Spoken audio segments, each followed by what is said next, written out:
Right, so I took the Fiat today to get its tracking done. As you can see there, it was miles out. It was actually out when I bought the car slightly, I think. I don't think it was quite right. And now we're back in the green on this side here. So that's good. Right, it's been a few days since I fitted the lowering kit. Just taking a little drive through some little B roads just to see how it goes, with some bumps and some uneven surfaces. It is a lot firmer than it was. Third gear crunches.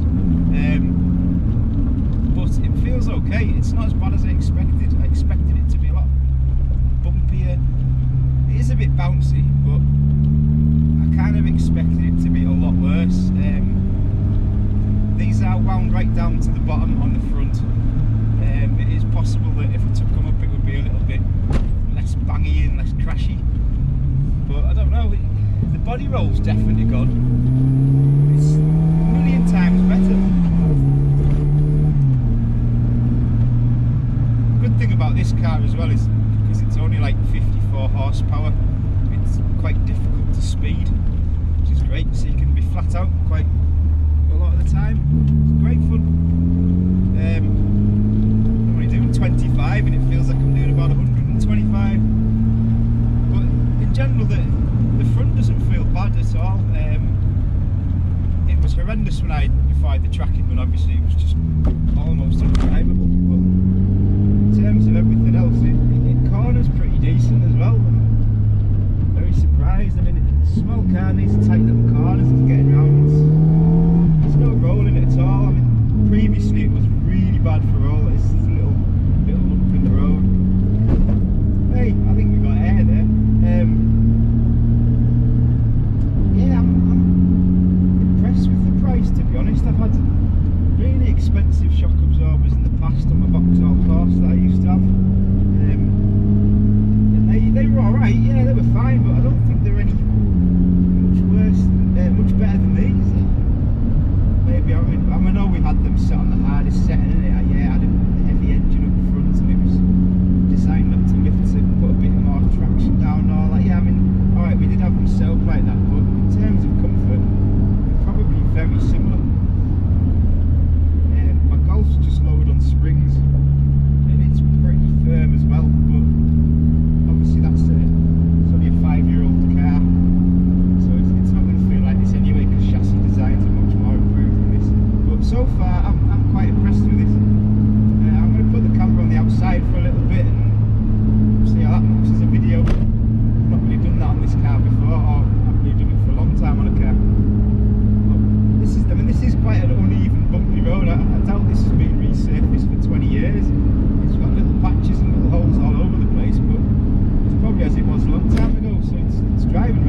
that's my little drive done for the day, little test.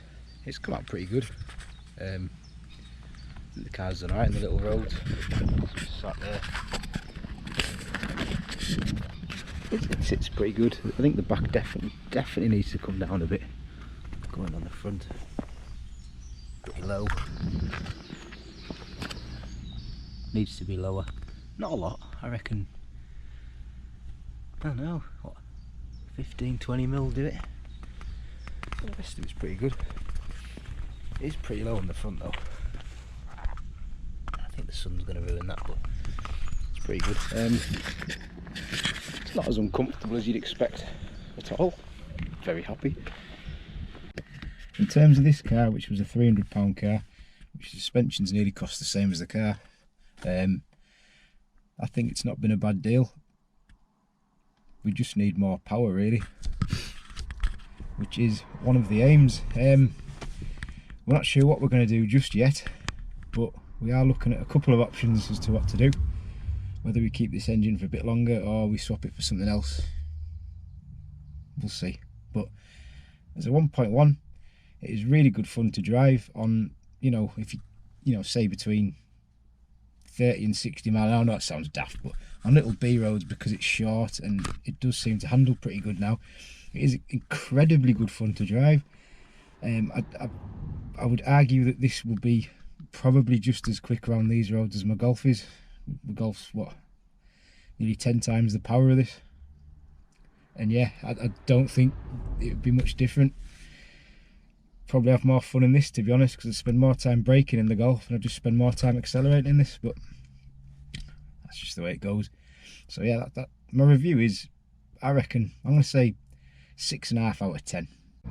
I'm going to go home now because it is roasting in here. Far too hot. Must be about 20 degrees outside.